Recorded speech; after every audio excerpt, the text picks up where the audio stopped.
Hello everyone. So there is a pretty good channel on YouTube called Physica. So Physica पे जो बंदा पढ़ाता है that guy is named Bhanu Pratap and he explains things pretty well. So I would suggest you कि आप लोग उसका channel subscribe करें. तो आज he uploaded this particular video जिसमें इसने जून 2017 का क्वांटम मैकेनिक्स से क्वेश्चन सॉल्व किया है. And then I commented on his video that okay, so here's my comment कि आप यहाँ पर approximation भी इस्तेमाल कर सकते थे. मैं भी आपको बताऊँगा कैसा क्वेश्चन था, क्या क्वेश्चन था. So yes, so the question was this one. So I'm not gonna play this video because that would make my video prone to copyright strikes. Okay, तो इसमें इन्होंने सॉल्व किया है इस क्वेश्चन को. सो यहाँ पर जैसे आप देख पा रहे हो, यहाँ पर आपको फर्स्ट ऑर्डर करेक्शन निकालना है ग्राउंड स्टेट में. And this guy actually solves it using the normal method जो हम लोग इस्तेमाल करते हैं. ओके, सो जैसे आप यहाँ पर देख पा रहे होगे तो यहाँ पर कुछ फाइनली इस तरह का इंटीग्रल निकल के आता है and that you have to actually solve. अब इसे सॉल्व करना थोड़ा सा टेढ़ी खीर हो जाता है बिकॉज पहली बात तो आपको ये स्टैंडर्ड फार्मूला होता है, आप लाप्लास ट्रांसफॉर्म से सॉल्व कर सकते हो. बट जब यहाँ पर क्वेश्चन आता है साइन क्यूब थीटा और कॉस स्क्वायर थीटा को फाइव सॉल्व करने का, देन हम लोग थोड़े से लड़खड़ा जाते हैं बिकॉज इनमें आपको थोड़ा सा एक्चुअली इसे क्या बोलते हैं, इसे सिंप्लीफाई करना पड़ेगा, इसे भी सिंप्लीफाई करना पड़ेगा and only then you will be able to integrate this thing. But as I have commented on his video that you could have used approximation instead. तो मैं आपको ये बताने वाला हूँ कैसे आप approximation का इस्तेमाल करके इस क्वेश्चन को बहुत इजीली सॉल्व कर सकते थे. ठीक है, तो जैसे आप यहाँ पर देख पा रहे होगे ये वाला, सो लेट मी एक्चुअली ओके थोड़ा सा आगे बढ़ा देते हैं. ठीक है, तो जो ये वाली टर्म आपको दिखाई दे रही है इट इज़ प्रीटी सिंपल. आई और any one can actually solve this. ठीक है, तो इसे सॉल्व करना बहुत आसान है. The standard formula is n factorial divided bye, अब जो भी यहाँ पर लिखा हुआ कांस्टेंट है उस कांस्टेंट की पावर n+1. ठीक है, तो आप यहाँ से ऐसे कुछ कर सकते हो. So this will be 4 factorial divided by that will be 2/a0 whole to the power 5. ठीक है, तो ये आपको यहाँ पर सॉल्व हो जाएगा. बट जैसे आप यहाँ पर देख पा रहे होगे ये तो काफ़ी इजी है सॉल्व करना. यहाँ पर प्रॉब्लम आपको आएगी. तो जैसे मैंने कमेंट किया हुआ है कि आप यहाँ पर अप्रोक्सीमेशन यूज़ कर सकते हैं. तो मैं जनरली क्या इस्तेमाल करता हूँ when I kind of solve this questions, और मैं इन ट्रिक्स को काफ़ी लंबे टाइम से इस्तेमाल कर रहा हूँ. तो जैसे आप यहाँ पर साइन क्यूब थीटा देख पा रहे हो और ये 0 to पाई आपको इंटीग्रेट करना है. तो आपको जो साइन थीटा फंक्शन होता है it looks kind of like this.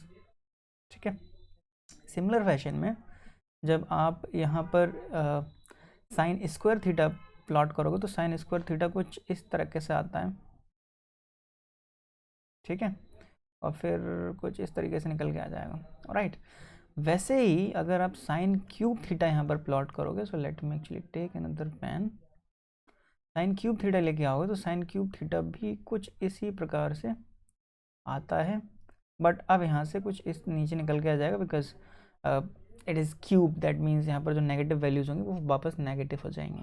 ठीक है, नाउ मैं जनरली क्या करता हूँ, मैं यहाँ पर एक ट्राइंगल बनाने की कोशिश करता हूँ जो कि मैक्सिमम एरिया घेरता है. ठीक है, तो अप्रॉक्सीमेशन का मतलब यही हो गया. यहाँ पर मैं एक ट्राइंगल बनाने की कोशिश करूँगा. मैं भी आपको एक पाइथन प्रोग्राम की थ्रू हेल्प से दिखाता हूँ कि कैसे मैं ट्राइंगल बनाने की कोशिश करता हूँ. सो let me actually show you my python code. okay, alright, so जैसा आप यहाँ पे देख पा रहे होगे मैंने यहाँ पे तीनों फंक्शन प्लॉट करके रख दिए हैं. Simple sine 0 to pi and then आपका साइन स्क्वायर भी है यहाँ पे. So let me actually explain what is what. ठीक है, तो यहाँ पे जैसे आप देख पा रहे होगे, let me actually take red pen. Okay, so this is your sin theta or sin x simply.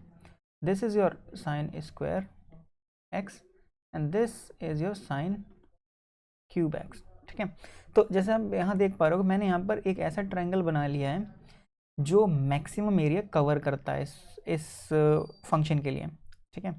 तो जब आप ऐसा कर दोगे उसके बाद क्या होगा, late me actually erase this. अब आपको क्या करना है, जो इस ट्राइंगल का एरिया होगा, दैट ट्राइंगल वाला area will approximately will be equal to the integral of that function. तो इंटीग्रल क्या होता है, इंटीग्रल इज नथिंग बट जो भी आपका एरिया अंडर कर्व होता है वही आपका इंटीग्रल होता है। तो सिमिलरली यहाँ पर आपका क्या निकल के आ जाएगा, integral, this integral will come out to be 1/2 into, अब ये जो आपकी ब्रेथ है यहाँ पे, तो ब्रेथ कितनी हो जाएगी, पाई हो जाएगी, एंड देन जो हाइट है वो 1 हो जाएगी। तो आपका आंसर क्या आ जाएगा, π/2 आ जाएगा, ठीक है। ओके, सो यहाँ पर एक बात आपको याद रखनी पड़ेगी, जब भी आप अप्रॉक्सीमेशन का इस्तेमाल करें देन आपको पहले फंक्शन चेक करना होगा, फंक्शन का ज्योमेट्रिक रिप्रेजेंटेशन कैसा होगा, ठीक है। Otherwise what will happen is, से आप जैसे यहाँ पर मैं साइन एक्स के साथ अगर आप अप्रॉक्सीमेशन इस्तेमाल करोगे तो यहाँ से जो आंसर आता है that is π/2 and that nearly is 1.5, but जो एक्चुअली साइन का आप जब 0 से पाए इंटीग्रेशन करोगे तो आपका 2 आएगा, which is much much far away from 1.5, ठीक है। दैट इज़ वाई थोड़ा सा आपको ध्यान देना होगा। ओके, तो अब हम आ जाते हैं मेन क्वेश्चन पे, जो भानु क्वेश्चन सॉल्व कर रहा था इस वीडियो में। So let me actually erase this thing. Okay, so let us just go to the video. Okay, all right, ठीक है।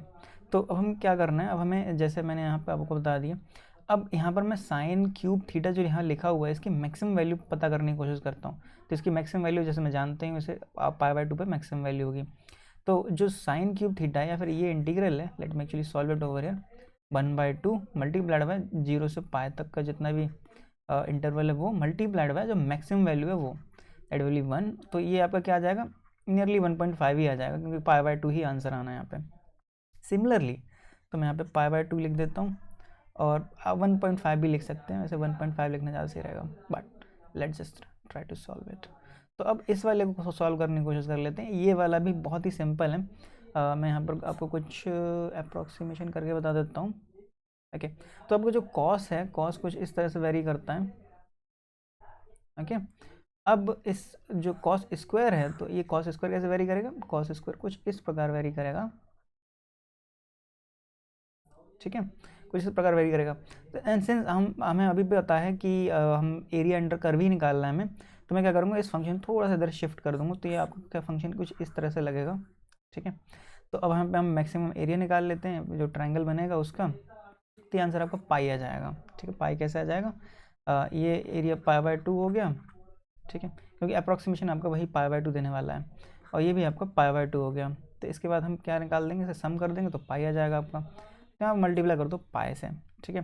तो जब आप पूरा सॉल्व करोगे इसे तो अप्रॉक्सीमेटली आपका जो आंसर आएगा, जो मैंने अपनी कैलकुलेशन से निकाला है, वो 4.5/4 BA0² इतना निकल के आता है, जो कि आपका नियरली 1 पॉइंट समथिंग BA0² के बराबर है। अब यहाँ पर बस एक बात समझ लेना, जैसा अगर आप इस नॉर्मल मेथड से करते तो आप देखते कि आपको यहाँ सिंप्लीफाई करना पड़ रहा है, एंड देन आप इंटीग्रेट करते, देन वैल्यूज पुट करते, लिमिट्स पुट करते, and only then you would have actually got your answer. But with the help of approximation we actually get the answer pretty fast. उतनी accuracy नहीं होती, but you can, I guess you can actually suffice for the accuracy with some common sense. Okay, all right, so yes, so Bhanu ने यहाँ पर एक और आगे तरीका बताया है इस क्वेश्चन को सॉल्व करने का। जैसे लेट मी एक्चुअली, ओके, जैसे यहाँ पर शायद एवरेज करके बताया हुआ तरीका, देखो यस यहाँ पर, तो जैसे ये एवरेज करके बताया हुआ तरीका, but it is not always true. Okay, तो इस तरीके से आप सॉल्व नहीं कर सकते हमेशा। The reason is pretty simple, कि आपको मे बी वे फंक्शन आपको चेंज करके दे दिया जा सकता है, या फिर आपको फंक्शन डिफरेंट हो सकता है। In that case this trick will not actually work, and but yes, but this is pretty interesting trick that you can actually use in most of the scenarios. Okay, it is not always true, but it will work in most of the scenarios. Okay, so that was all from my side, so thank you for watching, and if you did like this content, then please do give me a thumbs up and subscribe to this channel. Thanks so much.